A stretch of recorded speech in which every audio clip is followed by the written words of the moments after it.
Good morning, ladies and gentlemen. My name is Janice Law. I'm the founder of American Women Writers National Museum. We're a 13-year-old nonprofit. We're a 501c3. Usually we meet at the National Press Club. We met there for years, but with COVID, we stopped meeting there and the press club was closed down for a while. And so now we're doing totally Zoom. We welcome you here. Our mission is to honor America's great women writers, historical and contemporary. We've honored all categories, librettists, novelists. We've had many Pulitzer Prize winning women as speakers, and we have a wide variety.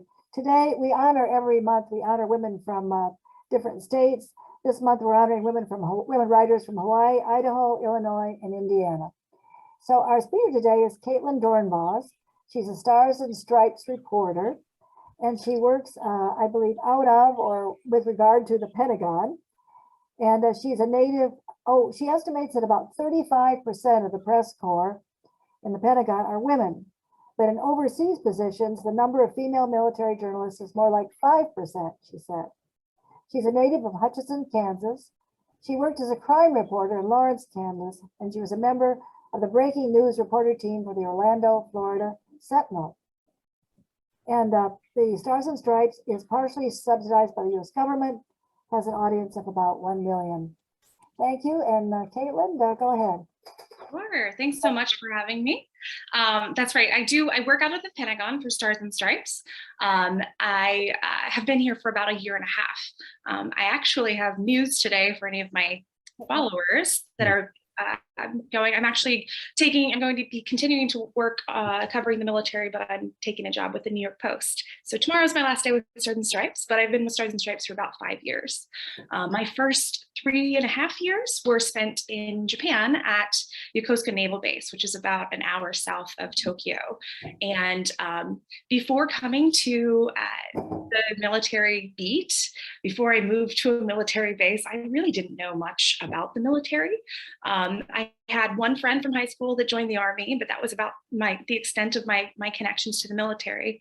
And I grew up a total girly girl. My mom, who's on here, will probably tell you that she's told me several times she doesn't know how I ended up, in such a male-dominated profession. But it's been a joy. I've been able to deploy with the troops and go on embarks, and I've seen F-35s launch and land vertically on platforms. I've embarked on Japanese ships, Australian ships, US ships. So it's been a really amazing experience, and I never thought I'd be putting on Teflon and Kevlar helmets, but I sure am now. But less so of that now that I'm at the Pentagon, because I'm covering more policy area. So I'm kind of looking at the top-down situation.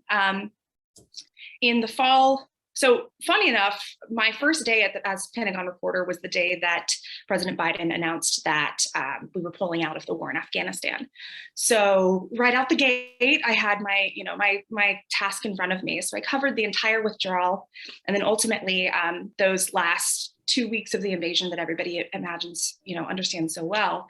I was working probably 14-hour days, and then I'd come home and I'd spend another 4 hours helping people who were reaching out to me from Afghanistan on Twitter, asking me for any information that I had to help them get to the evacuation gates. So yeah, that was a really intense experience. And then that settled down finally. And then, of course, the war in Ukraine started. So for the past 6 months, I've been writing on Ukraine about every week, sometimes multiple times a week, and gaining my sources over there, working with other militaries. It's been quite an experience to cover a war from half a world away. But at the Pentagon, you kind of meet the right people to tell you what you need to be interested in and writing, and generally it's a pretty workable place to be. So yeah, I was led into military reporting when I was at the Orlando Sentinel, as mentioned. I was there in 2016 when the Pulse nightclub attack happened. That was where 49 individuals were killed in a nightclub, and it was a terrorist attack. I got to listen to the 911 call that the shooter had with hostage negotiators, where he pledged allegiance to ISIS and Abu Akbar al-Baghdadi. And breaking and working on that angle of the story led me to being interested in national security and defense issues. So from there, I applied to the job in Japan and got it. And I actually turned it down originally because I was so scared to take on such a big project. I'd never worked on the military before, and plus moving half a world away was not an easy decision. But ultimately, it's the best decision I ever did. I called back and I asked for it again, and they gave it to me, thankfully. And I had an incredible experience there. It's the kind of experience that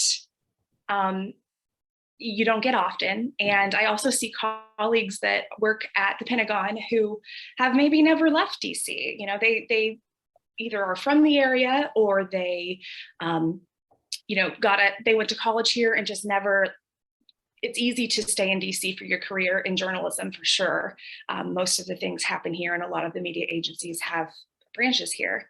So compared to some of my colleagues, I'm really grateful that I have that experience of being able to deploy and be able to work alongside the military, live alongside the military, and see the culture from the bottom of the hierarchy chain, right?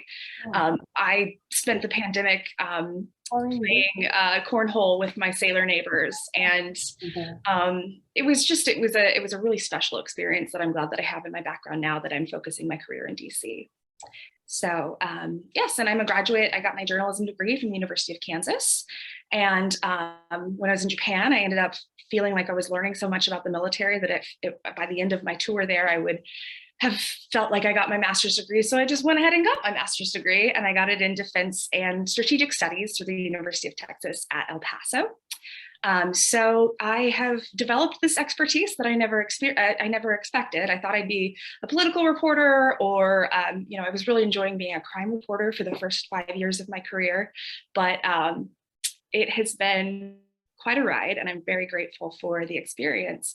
And it's nice to be a female and represent another side of the issues. You know, a lot of issues that female service members face are not talked about as much in the military, because obviously the military is about 16% women, but that doesn't mean it's not a significant population. And so I think being able to have women military reporters is important to being able to tell all sides of the issues.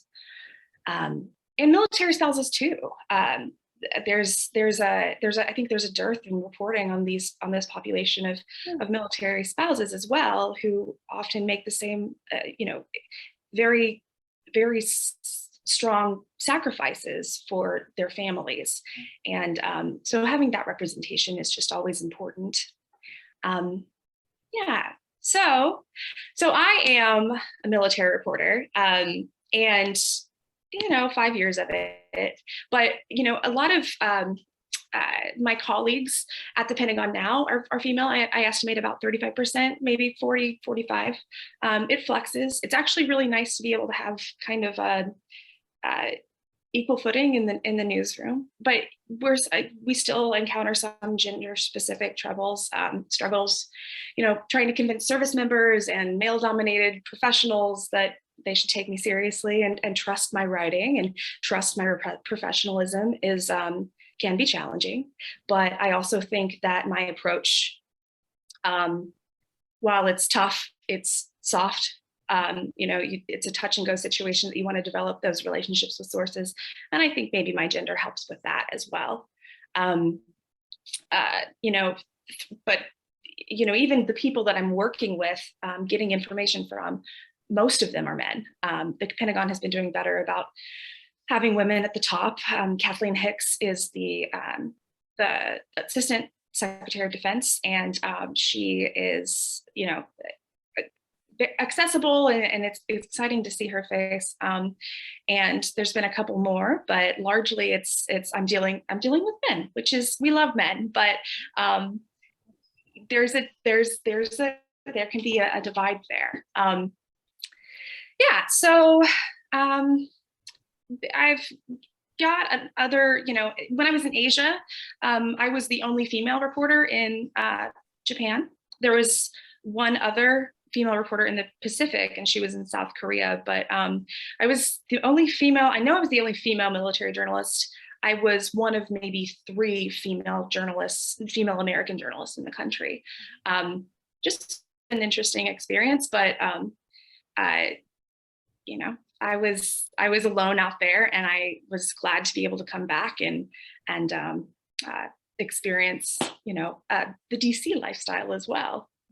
Yeah, so the first,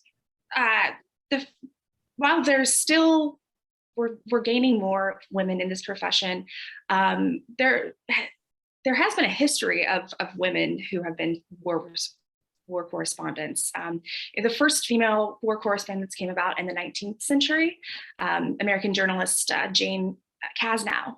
She was reporting on the Mexican-American conflict back in 1846. And Margaret Fuller, she covered the first Italian war that was in 1848 and 1849. But those were very early adopters of it. But largely pop culture wise, Martha Gellhorn is celebrated as the first female war correspondent. She was actually she was the 3rd wife of Ernest Hemingway. She first reported on the Spanish Civil War in the 1930s. She covered the rise of Hitler and later World War II. She was actually denied credentials to cover the Normandy landings, like all the other female journalists at the time, but she was smart and tricky, undeterred. She posed as a nurse aboard a hospital ship that was going to go to Normandy and take care of casualties. So she became the only woman reporter to land at Normandy on D-Day. She was also one of the first journalists to report from the Dachau concentration camp after it was liberated by the US troops in 1945. She continued, she covered the Vietnam War, she covered the US invasion of Panama when she was in her 80s. So she was quite an inspiration to a lot of us. Yeah, and it's just kind of continued. The female correspondents started to build along the 1980s and 1990s, and then obviously the wars in Afghanistan and Iraq really opened the doors because the military at the time were very receptive to bringing on embedding journalists, meaning sending the journalists to Afghanistan and Iraq to live among the other troops and report right from the front lines. So a lot of my colleagues at the Pentagon now were actually in those positions,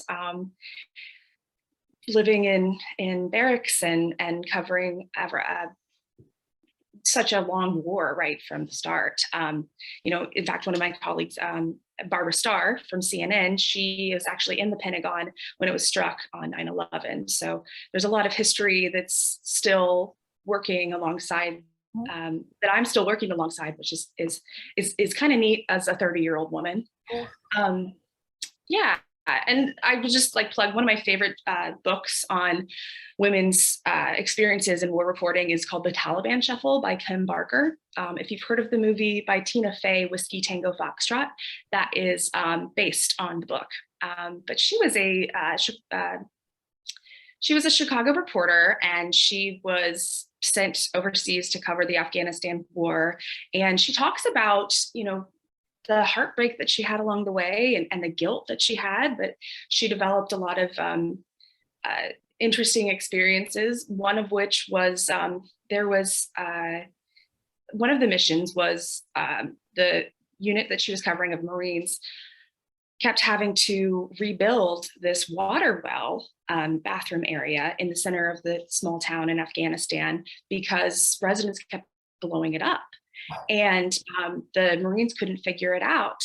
What the thing was, though, was because she was a woman, she was able to interview the women. It turned out it was a women's restroom, and she was accepted into the circle, and they all, kind of took off their hijabs and spoke to her with, and she was able to find out that these women were doing this, blowing it up themselves because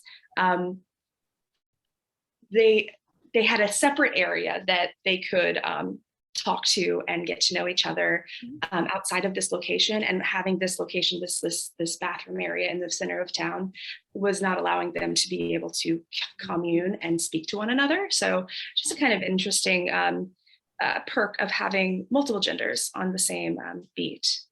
She also has a really heartbreaking story that is sweet too, though. She was reporting on a story that she interviewed a soldier in her unit that she was covering, and the soldier said that he doesn't even load his weapon anymore because the risk of him shooting himself or shooting someone accidentally was higher than being attacked by the Taliban. And when she printed that piece, that soldier was moved to a more forward infantry unit, and that actually ended up having his leg blown off in an IED, and she blamed herself for that because her writing had brought something to play with that. And so, but eventually she ended up meeting with him again, and he said that, it's not her fault and that she shouldn't be guilty and it's just war. But I think reading that book, it taught me a lot about journalism ethics, and definitely the touch of being a woman and being a writer and covering the military. So with that, does anybody have any questions, or I'm happy to talk more about my experiences. I'll open it to questions, but I wanted to ask you two things. You worked for the Orlando Sentinel and then a paper in Kansas. Does the actual writing, the process, is it different for military writing, or is it about the same as covering things? It's the thing about military reporting is you have to know all the jargon. You have to kind of be into the system. When you're reporting on civilian affairs, it's much easier in a lot of ways because it's just the same way of life. You just speak English and people generally understand. Now, when I was covering the courts, there were legalese that I had to understand. But with the military, it does take a long time to really know what you're doing. When I went to Japan and didn't have any experience with it, I knew how to write a story, and that's why they hired me, which was great. They need people over there who know how to run a newsroom, because we actually work alongside military partners. When I was in Yokosuka, I had a Marine assigned to my bureau, and the Marine would write stories, and I'd help them with photos and things like that. So it's important we would kind of lean on each other, because he would understand military things and I would understand journalism side of things. And so the collaboration was nice. So it's a challenge. And honestly, when I first moved to Japan, I think that I had a more difficult time breaking into the culture shock of living among the military than the culture shock of being in Japan, in a foreign country, because there's like a community that you have to break through. And especially me I was a civilian reporter, but working for the military. So I'm not in the military. I don't already have connections and ties. And I was single at the time, and just trying to break into that community. And there's a little bit of pushback. But eventually you learn the lingo, you learn how to walk the walk and talk the talk. And it gets a lot easier once you know what you're doing. I know sometimes on Metro, when in front of behind people who are from the Pentagon, they can talk in acronyms and you don't even know what they're saying. It's like a whole other language. The ATM goes to the MRT, to the BRC, and then the MUD. I was just speaking to a woman over the weekend, and she said, "Oh, wait, I have to PCS in a couple months." And I was like, "Oh, where are you moving to?" Because PCS is permanent change of station. Okay, all right, good. I think, are there any questions from other people? And I do want to acknowledge, I think we have in our audience, Maureen Beasley. Maureen was our past speaker on Eleanor Roosevelt. She's an authority on the president's wife, but she's also an authority on women in military history. So I wanted to acknowledge Maureen. I don't know how to take questions. Let's see. They just undo the. Can you unmute if you want to? I can just unmute them. Anybody raise your hand who has a question? Yeah, I see in the chat, there's Karen Jones. She said, what kind of security clearance did you have to have? Oh, good. I have a general clearance, meaning that I can get onto the base, I can live on the base, I can talk to soldiers and sailors and Marines, and I don't have to ask permission first. When I go onto a military base, I don't have to have an escort. I can just kind of do as I please. But in order to keep that relationship going, though, I usually give a heads up because they can get mad if they don't know you're on base. Yes. So how do I access the questions? Oh, Donald does? Okay. Donald, my husband has a question. He was in the Army. Yeah. Oh, great. How many of your correspondents are soldiers in the military themselves compared to civilian?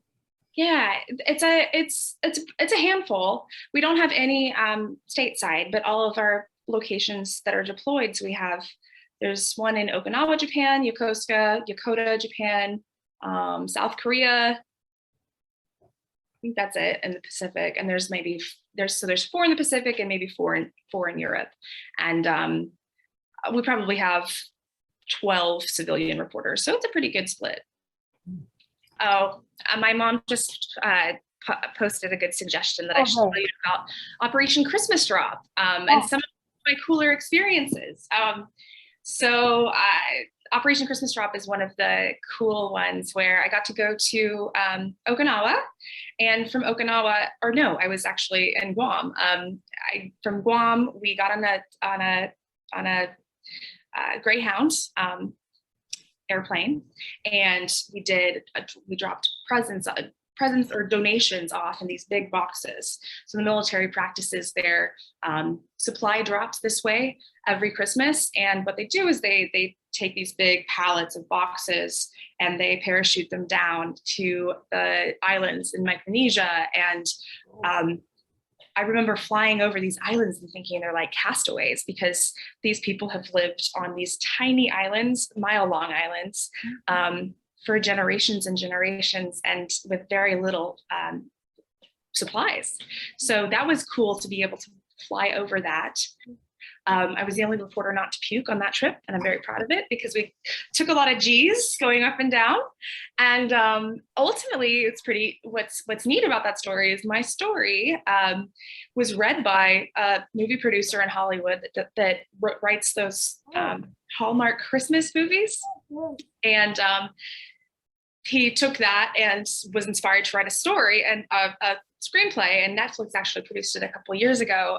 It's called Operation Christmas on Netflix if you're interested. And and they mentioned Stars and Stripes in the Stars and Stripes article in it. So it's kind of a neat little party, I don't know, fun fact that I get to tell. Did you have another question? Yeah.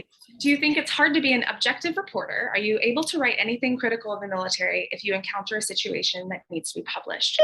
Yes, so great question, especially when it comes to Stars and Stripes, because people think that because we're owned, partially funded by the Defense Department, that we have to have some kind of lean. But in most of the media polls, you'll find we're pretty much dead center on the left to right spectrum, along with the Associated Press. I like to tell people that my mother is very liberal and my father is very conservative, and they both enjoy my writing. And I think that they would tell me the truth if they didn't. So maybe that's parental bias, but another metric that I use is I make people mad on both sides of the spectrum. I've got Democrats and Republicans that write me frequently to express their opinion on my writing, but if they're both complaining about a story, then I consider that a success. In journalism school, we were taught that if we're not making somebody mad, we're probably not doing our jobs. So I try to keep it in fly. But yeah, so because we are funded by the DoD, but ultimately, we have First Amendment privileges. So the point of Stars and Stripes is kind of to act as an ombudsman, if you will, to hold officials accountable, especially in those overseas positions where you're living among the military. Certainly, I've made several dozens of military public relations professionals mad with stories over the years, but they don't have any say over what I actually end up writing. What are some of the more interesting stories you reported on? Sure. Well, my reporting in Japan during the early parts of the pandemic led to the closure of schools on DoD bases. There were the entire island of Japan had closed schools and went virtual, and the Defense Department was still being run by the Trump administration and was reluctant to close schools because it would kind of mean admitting that this coronavirus was real and was going to spread fast. And this was early in the pandemic, maybe March of 2020.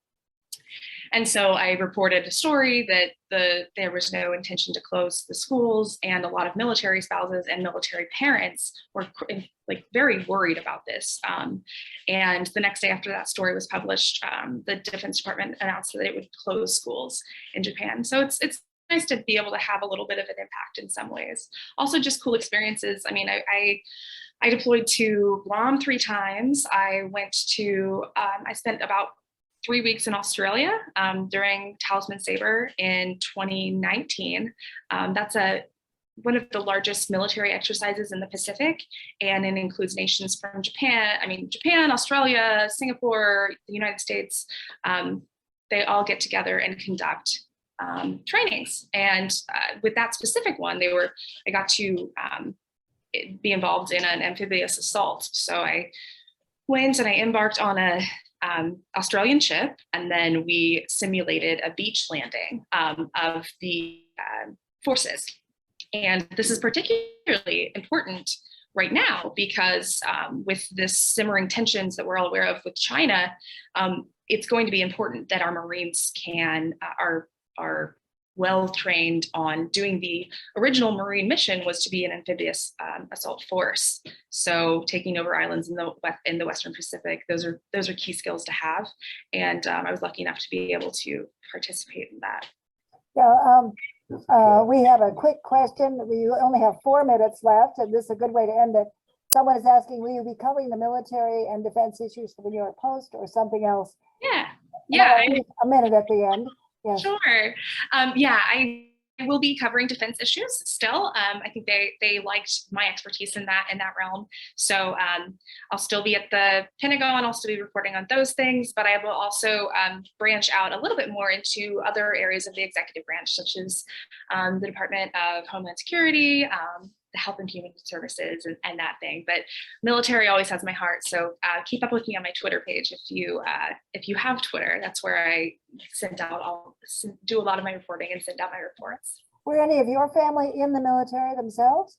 No, I mean, aside from grandparents that served in the Korean War, no, I really didn't have a lot of experience and relationship to the military. So finding this passion was unexpected, but it's been very rewarding. Sure. I think I mentioned to you, I think I was the first female civilian editor of a military newspaper in 1966. I was editor of the Border Eagle in Del Rio, Texas. My then husband was stationed there in the Air Force. So that was an interesting experience too. So I relate to some of your issues. I see that we've got about 3 minutes left. I have a little video that I could show if you're interested. Yes, please do. It says you disabled participant screen sharing. So I don't know if I might not be able to do that, but I don't know. Well, anyway, if they have questions or something, absolutely. We certainly, anybody else have a question? I guess that's it. We thank you so very much, and good luck with the Post. I know we'll all be looking for your material. And I was still invited if Maureen has a question, but I don't see one. Do you, Donald? No, okay. So thank you so much. We enjoyed it. We wish you the best. We're proud of you. And thank you. We wish you well. I know everyone shares that thought with me. So thank you so much for gracing us with your presence. And we said we're saluting. Donald, let's salute. We're saluting the women who serve in the military. So we'll sign off with a salute. Thank you so much. Thank you very much. Bye, guys. Appreciate the time. Bye-bye.